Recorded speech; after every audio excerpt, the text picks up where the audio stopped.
I always suspected my parents harbored some kind of long-held secret. I think they wanted us to be like a normal family. Didn't want us to ask a lot of questions. A secret hidden far behind the lenses of the cameras that immortalize these images. The atmosphere was very, very secretive. This secret is down so deep. We're down by the center of the earth here. Jesus. A secret they hid away from my two older brothers, myself, and anyone else deemed necessary to keep in the dark. There's no way anyone could figure this out. The doctor told me you're not to tell a soul. Tell no one. Nobody. That world at that point was shrouded in secrecy and shame. This kind of thing is ethically iffy. Say hi. Hi. Okay. We have a great religious thrust not to do this. I should have known there was more. A lot more. My name is John Boehm. Who am I? Who else knew about this? What else did my parents not tell me? This is the story of what happens when, at 54 years old, I discover a secret my parents are keeping from me, about me. And then suddenly the pages all go blank. She knows I found out. She knows I found out.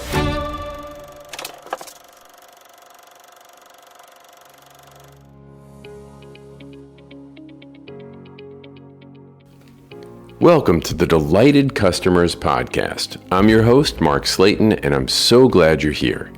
I empower leaders to turn indifferent customers into loyal fans. I talk to guests with a wide range of expertise who share meaningful insights and wisdom. We give you practical tips and proven frameworks and share ways to help you delight your customers. Last week on the show, we talked to Dennis Geelan about storytelling. We talked about the importance of storytelling. We talked about the structure of a story and the important things involved and how critical it is in the business world and for leaders to be good storytellers. But today, we have a very special guest. And the guest on the show is not just someone familiar with storytelling. He worked with CNN for over 14 years producing, and he is a filmmaker who made a film that is currently in Amazon's top 10 documentaries. It is called Filling in the Blanks, and it is an honor for me to have John Boehm on the show. And one thing I want to tell you about, it's not just a story that John Boehm's telling, the story that John Boehm is in. And not only John Boehm is in the story, I'm in the story. So John, welcome to the Delighted Customers Podcast. Thank you for being on the show. Mark, it is good to be here, and it's good to have you as part of the story. So I can't wait. I mean, this is just so bizarre and unusual a story that you can't make this stuff up, right? You can't make this stuff up. I mean, if I've listened to your podcast, you're definitely thinking a little outside the box here, something a little unique. Which I like. I mean, we're going to land the plane. We're going to end up in this world of how do you do CX better? How do you improve the lives, enrich the lives of customers? But one of the critical things that any leader needs to do, as I mentioned, even especially a CX leader, is to be able to tell stories. And the good news is that if you're not naturally born at it, you can learn how to get better at it. And today I'm so excited. So you got a sneak peek. You heard the film trailer just now.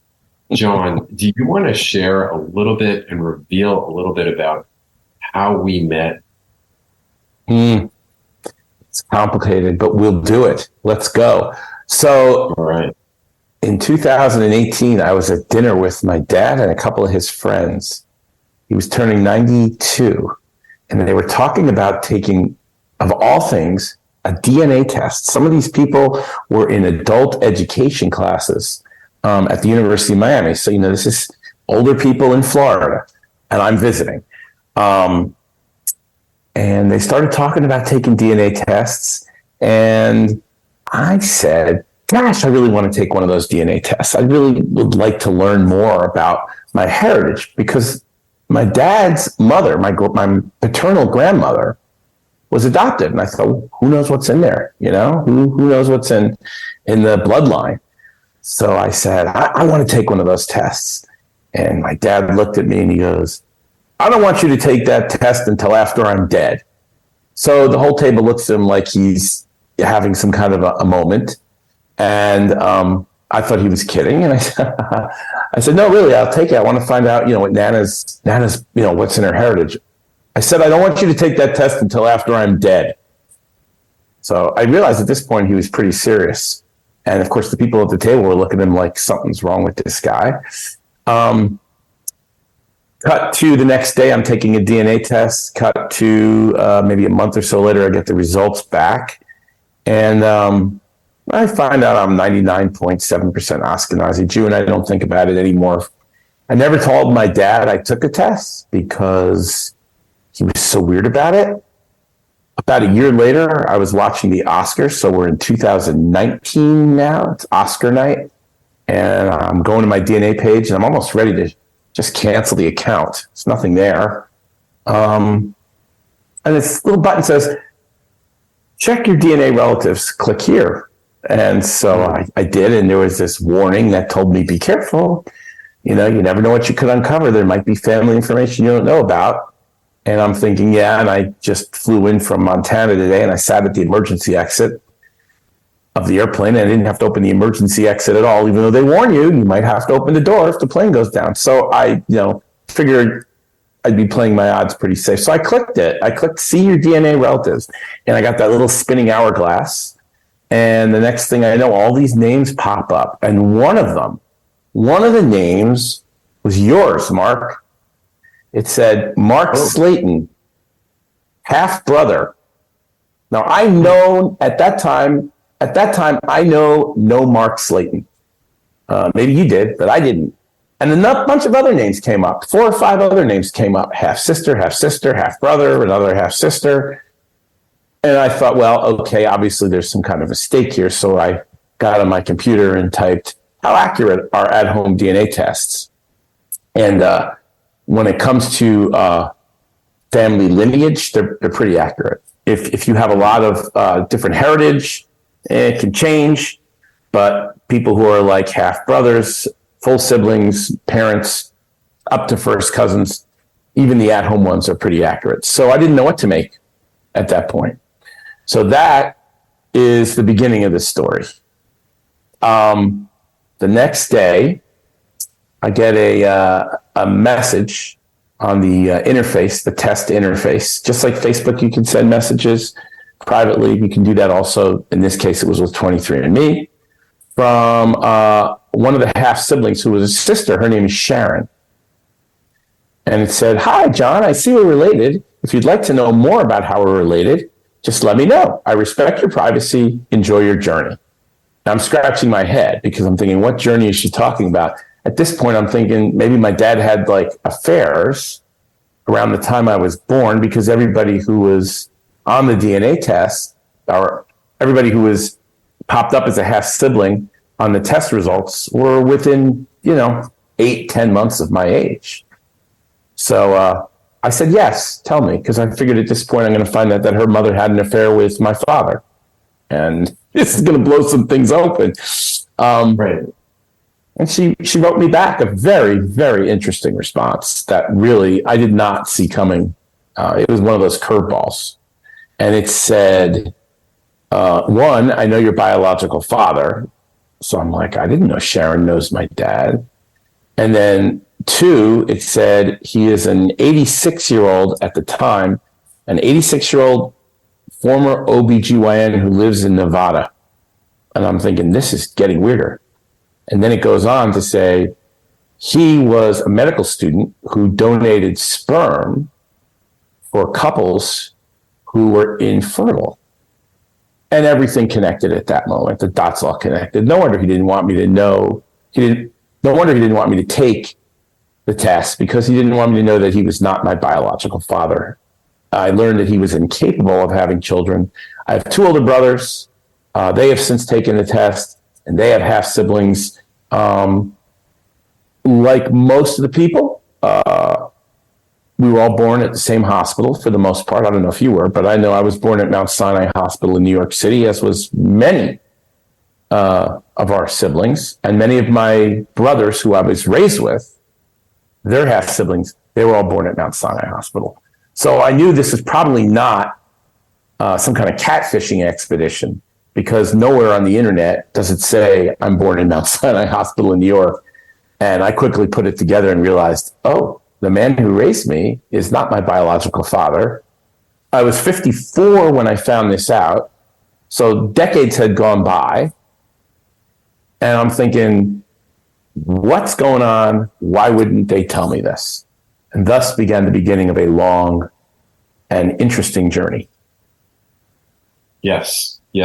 And then, shortly thereafter that, we connected, you and I connected. And just to give the audience a little backstory, my story is a little different, John. As you just shared, he wasn't told by his parents. He found out through a DNA test when he was 54.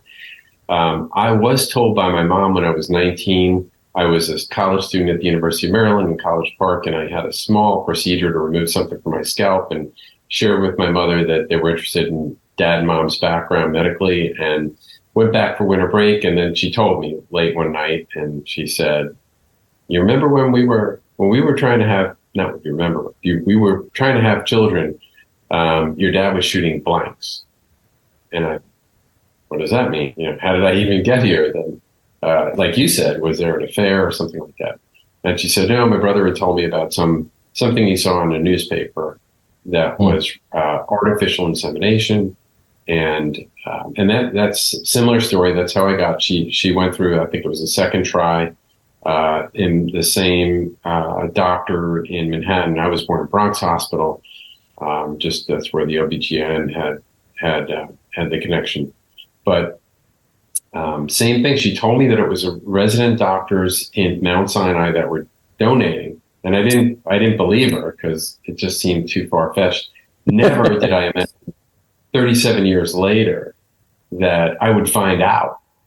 I just thought it was just this massive, like, 1 in a million chance that you would ever know who this person was. And then the technology came around, and I took the test, and I had a similar experience. And at that point, I was a little bit ahead of you. So there were 3 girls identified first.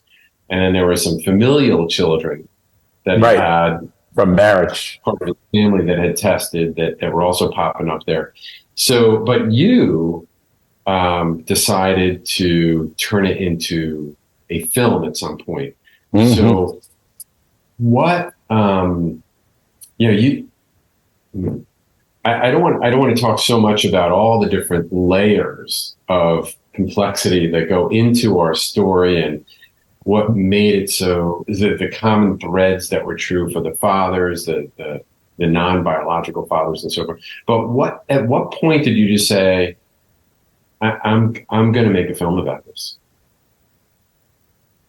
The point where I decided to make a film about it was during COVID. As you recall, I wanted to test and see how it would work out. So as you remember, or you might recall, I was interviewing via Skype you and some of our other donor siblings, the other male and the 3 other females. And I put something together, a little rough cut in my downstairs edit room. And I thought, you know what, this is interesting. Why shoot it on, Zoom and Skype and have it all blurry and fuzzy? I think there's a real story to tell there. And so I decided to go ahead and make a movie out of it. I just think it would be very interesting. That was one reason. The other thing was, you knew that you were you knew you were donor conceived. Your mom told you in the middle of the night. Right. Nobody ever told me. So at 54, and my parents are both still alive at this point. And the next time I see them after I find out, remember, I live in a different state than they do. So I don't see them every day, but quite a few times a year.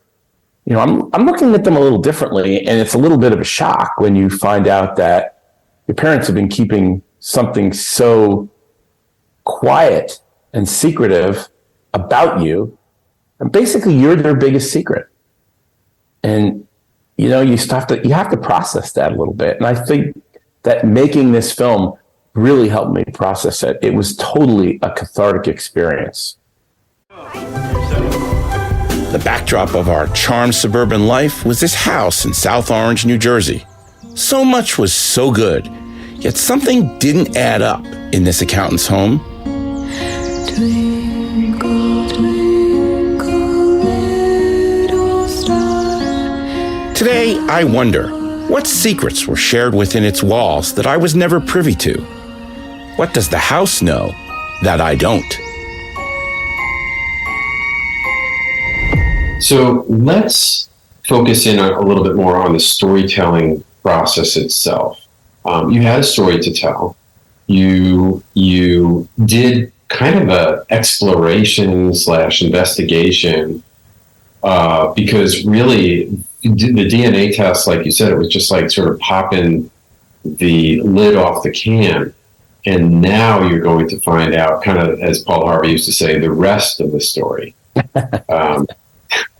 All these people that you're going to meet who are not just like long distance relatives, but like 50% DNA matches. Correct. Like, and then kind of finding out, okay, where does this end? Is it, do we have all the people in the story? Is a story, are all the actors and actresses on stage, or could there be more people entering the scene? Right. And right. So you've got all this.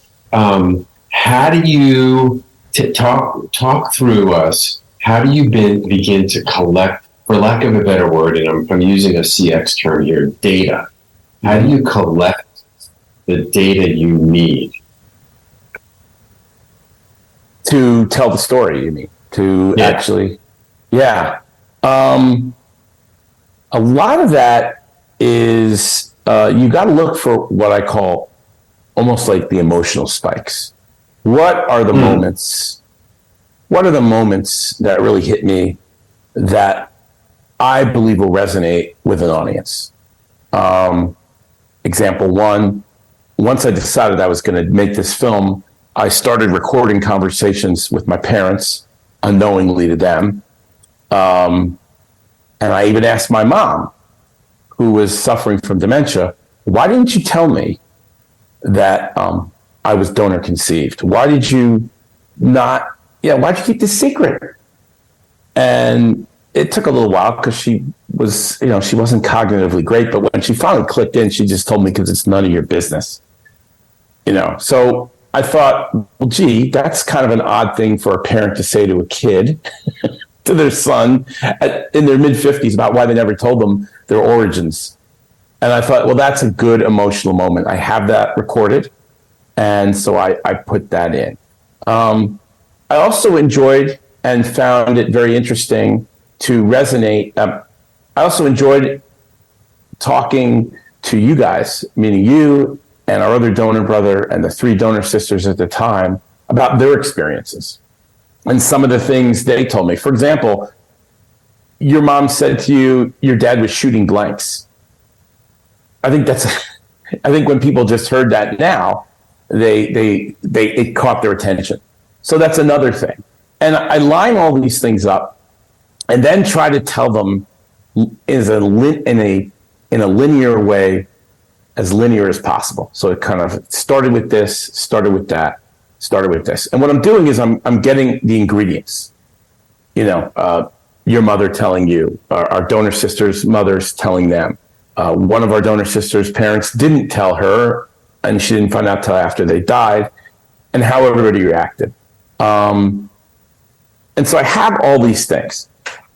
The way I look at it is, when you have all these elements to tell a story, they're like the ingredients. They're like the cup of sugar, the baking soda, the 2 pounds of butter or margarine if you're on a diet.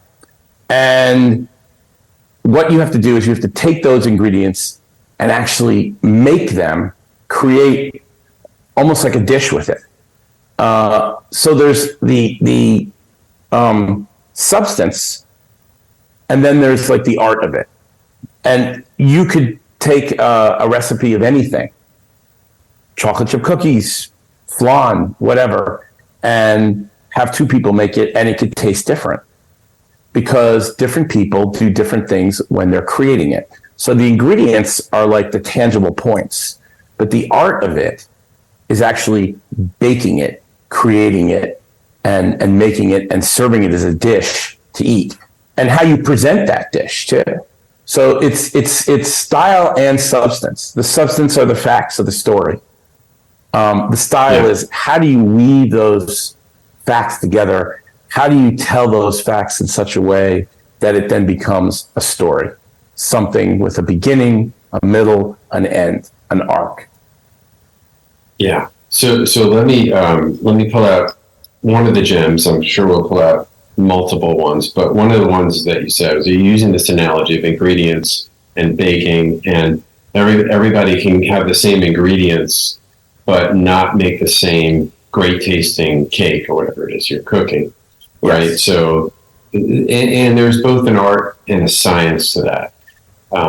And I would probably argue from reading this book called Made to Stick by the Heath brothers, Why Some Ideas Survive and Others Die. They use this formula when they're doing their research, and one's at Duke, I think the other one's at Stanford, on why some ideas get traction. Like why in Africa, when there are kids dying from this rare disease, won't people use a certain methodology, go to a town and take a drug that's available to them? It's because it's too hard to get to. But if you figure out a way to get it in the mother's breast milk, right, then they'll do that, you know. And so it's thinking outside the box, but it's what they call success as an acronym: simple, unexpected, and there's a lot in that in the movie, I'll tell you that. The movie's almost all about unexpected. Credible, right? And so we'll talk about some of the experts that you brought into the film, and you using that balance of emotion and fact, emotion and logic. Credible, concrete, so it's not vague, but it's easy for us to wrap our head around. Emotional stories, right? Emotional stories, and what they said is it's because of this thing called the Velcro theory of memory, which is the idea that our brain has a left and a right side, and they're like hooks and loops in Velcro, and that when you tell a story, both that you said the art and science, the logical and the emotional side of that help us remember things better. It helps with our memory, and so you did a fabulous job of crafting in art and science. You shared on the podcast earlier, described you sitting on the window seat of a plane with the escape door. But in the movie, you recreated that, and you had an image of that in the film of an actual inside of an actual airplane.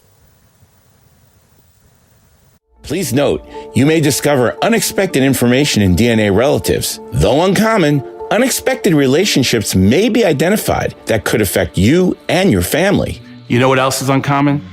Sitting in the emergency exit of an airplane and thinking that you're actually going to have to open the door in case that plane goes down. So far, I'm batting 1,000 on extra legroom and 0 on ever having to open that door. So playing those odds, I confidently clicked on. Turns out, I'd have been better prepared sitting at an emergency exit flying into a storm than proceeding on with 23andMe. I was in for quite the ride. The closest relatives pop up first. Yes. Most people, I wouldn't say everybody, but a lot of people can resonate with that idea because a lot of people fly, and 99.999 whatever percent of the time they get on the plane, they get off the plane, they're unscathed, and maybe the worst thing that happens is they lose their baggage. So, everybody can relate to that. But when the unexpected happens, whether it's on a plane or whether you take a DNA test, that's where people go, whoa. That's where they say, whoa, this is, wow, I can relate to this, but imagine if that happened. Imagine if that was me. How would I react? And what I do find from this film, from people I've talked to who are considering it for film festivals, etc., is after they watch the film, whether they like it, they kind of like it, they love it, whatever, they still always have a very long conversation about family. So there's something you can relate to there. There's something that you can identify with. And then there's the wow factor, the geez, imagine if that happened to me. Yeah. Yeah, and so you are building this story. You're getting all this data. You're interviewing the 5 other DNA siblings. You went to Las Vegas at some point, and then you also did a remote interview of our biological father, who's retired OBGYN, and his spouse. You interviewed my wife, Amanda, and others, and you incorporated just a whole bunch of, so you had all this data, and then in some cases you felt like you needed more data. You went out and got a sociologist at one point. I think the doctor would probably explain that you would be the legal parents to that child. For all intents and purposes, the father of the child will be your husband. His name will be on the birth certificate. He'll help raise the child and make decisions for the child's well-being. In the 50s, in the 60s, there was only fresh sperm. And the way in which doctors found donors was the expectation that they would use their medical student. Okay, all right. So now we're going to explore how you start to narrow the scope of this thing, because the way that the film was, it Billy Joel had a song about it needs to finish in 2 minutes and 53 seconds. I forget the name of the song. The Entertainer. Oh yeah. Right. Yeah. And it's not going to sell unless it's that. So you've got a similar kind of artificial constraint on some reasonable amount of length for a documentary. This is like an hour and 34 minutes, right? Mm-hmm. It's thinking in the 90-minute range. 90-minute range, and you've got to pick and choose what stays in, right? So how do you make those decisions? Well, the good news is I had help. I do have a lot of experience with video editing. That's where I started at CNN, and that's what the foundations of my storytelling were, which in the nonfiction world is actually pretty important. So I have that base, but because I was so close to this story, Mark, I decided that I better have somebody else edit it. I'm a kid that grew up in the suburbs in New York City, a Jewish kid, bar mitzvah from South Orange, and I found a woman who I've known for years here in the metro Atlanta area, who is a fantastic editor. And she didn't grow up the same way I grew up. Her parents were completely different than mine. My parents lived in the same house for 60 years. She moved around the country. She wasn't very religious, let alone not Jewish. And I thought this would be good because that person can look at my story with some fresh eyes. And I thought that was really important, because if I had done this myself, I put the story in danger of going well into the weeds, and I did not want that to happen. And conversely, she would put things in that I would never have thought to put in. There's a very cute scene where our donor dad is doing puzzles because he wants to keep his mind fresh, and he's very funny about it. I would have never thought to put that in. But she called me when that cut came out and said, I want you to see what I did. I found something. I think it really expresses your donor dad. And I looked at it and I go, I would have never thought to do it, but it works. So it was, and in other ways, she also said, you're leaving out that your mom and dad were crazy about each other. Your father worshiped the ground your mother walked on. She could tell by the interviews and also by all the old films and videos, which I use in the film. And I would have never thought to put that in. I just took it, for granted. Oh, well, but it was important, and she helped put that in. So that's how the part of the process is having somebody else to bounce ideas off of. And then there was the tough decision of how do I cut? And unfortunately for two of our donor siblings, even though they're still in it, their stories were a little bit different than the three stories of yours and our donor sisters Sharon and Lauren. So, or Laura, I should say. Oh my God. Sorry, Laura. If she hears this, I apologize. And I had to make some choices. How far in the weeds does their story go?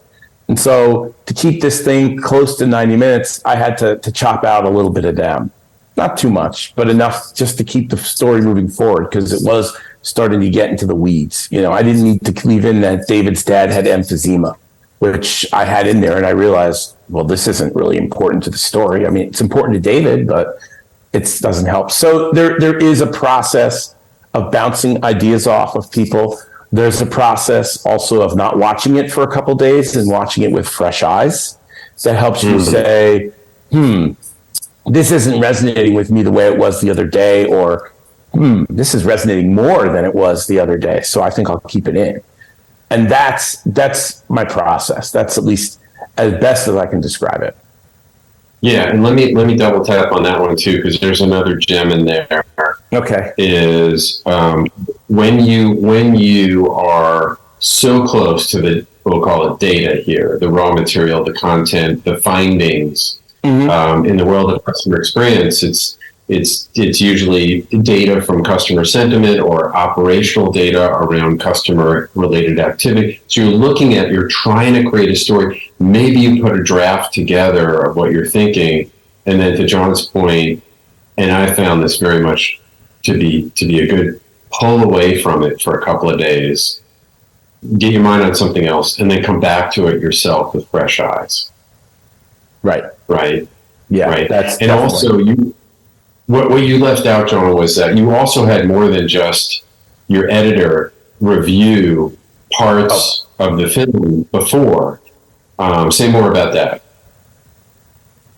There were other people working on it, is what you're saying? Yeah, and you had us, right? Yeah, sorry, I'm forgetting things. It's, I might be inheriting my mother's thing. All right, we'll take it from here. No, I mean, so you were saying for accuracy, but also like, how do you think this is, stories developing here? Yeah, I would, I definitely showed cuts to you guys, the donor siblings, yourself included. And I wanted to see everything from making sure I spelled your name right, or your names right, to making sure I didn't misrepresent you in some way. Am I starting to make things up? I mean, this is a true story. There's nothing, I didn't make anything up. It's not based on actual events. It is basically the actual events. So I had to make sure everything was accurate. I also wanted to make sure that, you guys were interested in what I was saying. Did it hold your interest? That's kind of important. And also, most importantly, does it represent your story fairly and accurately? That was very important as well. Also, there were some other people I worked with in the film, like my associate producer, Ed, and he is a very good friend of mine, and he does this kind of work too. He also has a documentary currently in the top 10. It's actually beating mine, which is kind of an honor. But he would say to me, you know what, you're getting in the weeds here. Be careful you don't talk too much about this or that. People don't care about this. People don't care about that. People want to hear more about this. This is going to be something that's going to resonate more. And again, when you're doing your own story, you really don't want to bury your head in the sand and just be surrounded by your own thoughts. You've got to have other input, and it's got to be people you trust and people who you think have good judgment.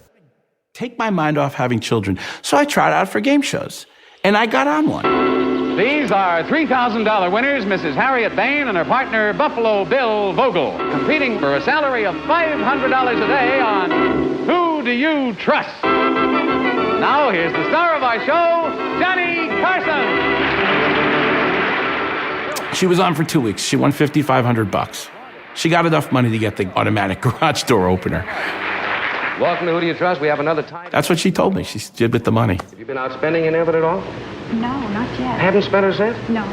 But watching my mother on that game show at 28 years old talking to Johnny Carson, it was... There's Johnny Carson.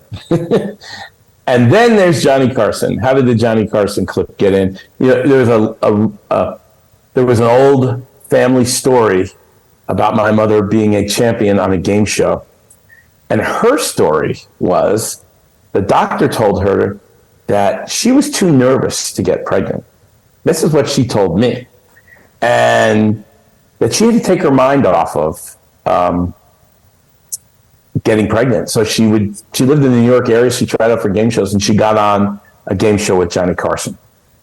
In 2012, there was a special on PBS, a retrospective of the life of Johnny Carson, King of Late Night.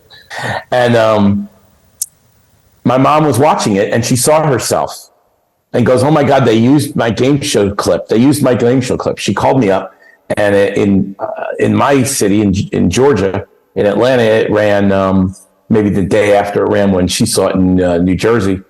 And I saw it, and I was like, wow, that really is her on the game show. Everything, there she is with Johnny Carson, So in the movie, you conjectured that it's possible that she was going into Manhattan to be on this game show and winning on the game show with Johnny Carson, and also maybe going in for an artificial insemination procedure at the same time.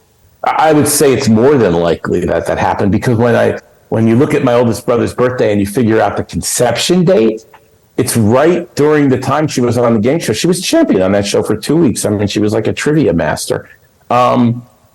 And it's right there. I mean, the dates coincide with the dates she was on the game show. I know what day she was on the game show because it's listed on the clip I got. And I know she was on for 2 weeks because that's what she told me. So I was able to figure out by how much money she won the exact days she was on, and the day she got kicked off, like 2 weeks later.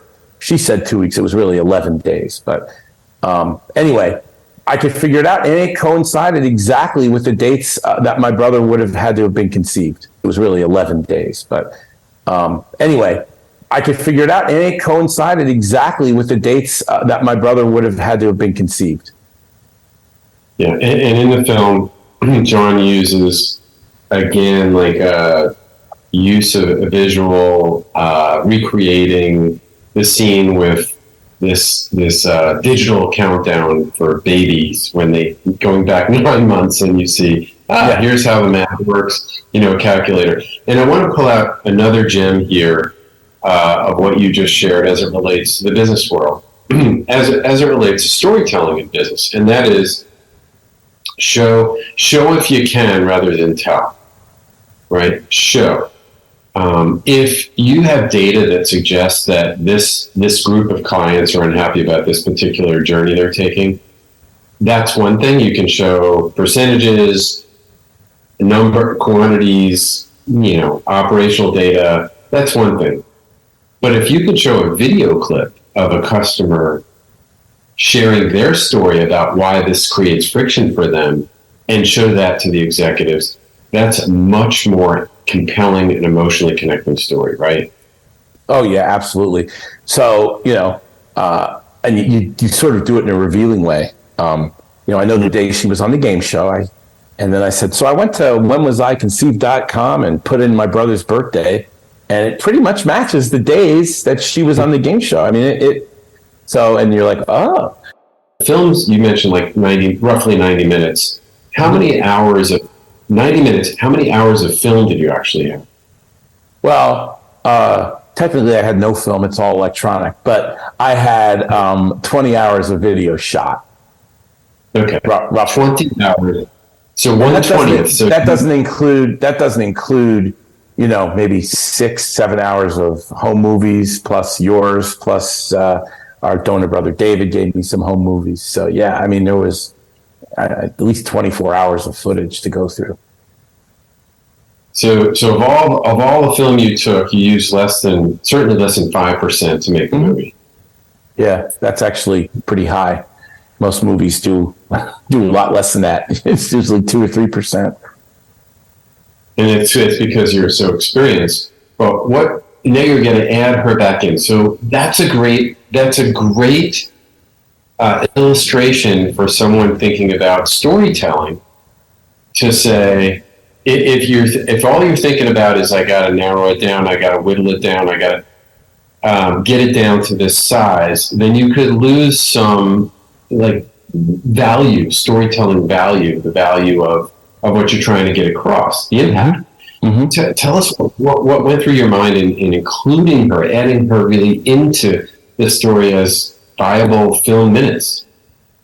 What I wanted to do in this film is take people back to the decision process, to the process, not even the decision process. Once you make the decision, I wanted to try and take myself and the viewer back into the room where it happened.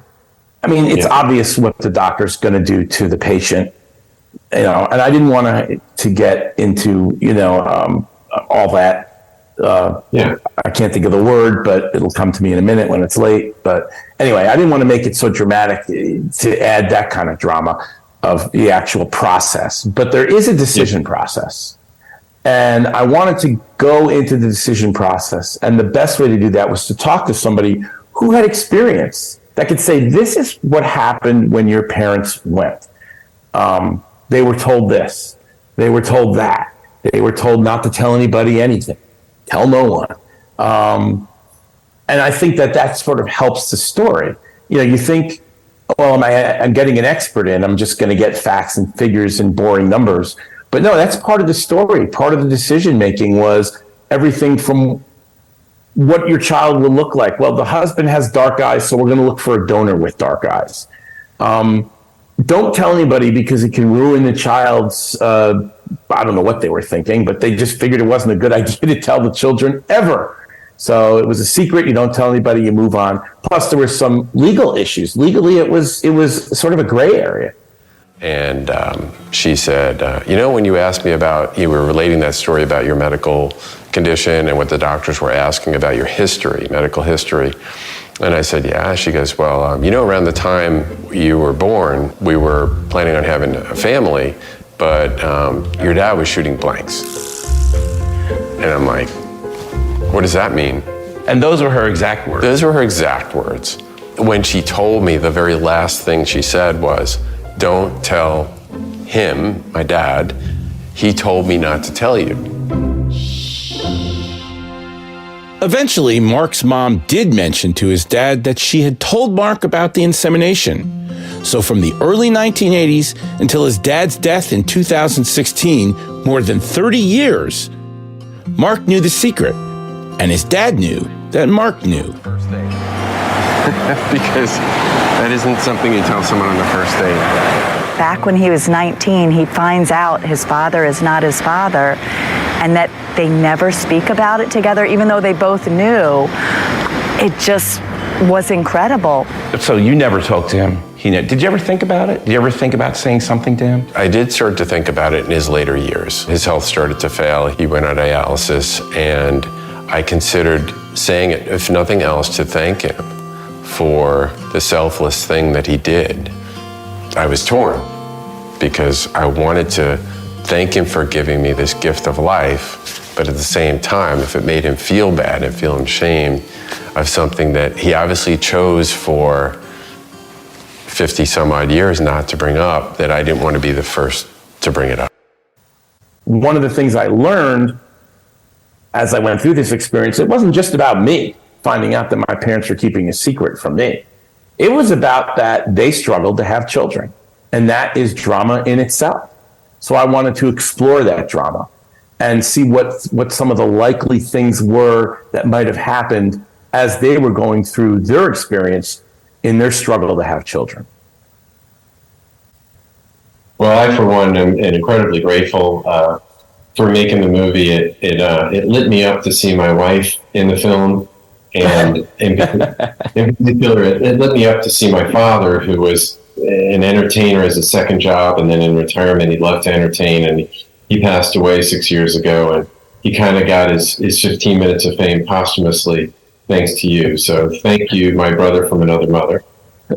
You're very welcome. I like the phrase. So, John, the film is Filling in the Blanks. The producer, filmmaker is John Bain. John, if anyone in our audience would like to, number one, watch the movie, and number two, get a hold of you, contact you, how might they do that? There's two ways. I have two answers for that. If you want to watch the movie, Amazon Prime is running it, Apple TV is running it, YouTube is running it, Microsoft, I think Microsoft Movies, they have a movie app, something called Vudu, which I shouldn't say something because actually we're getting a lot of views on that one. Also, if you have cable in the United States and Canada, you can watch it on most cable systems on demand. So it is available. If you want to get in touch with me, there's a website for the movie, fillingintheblanksmovie.com. And there'll be a way to get in touch with me through that. Excellent. What a fun time, John.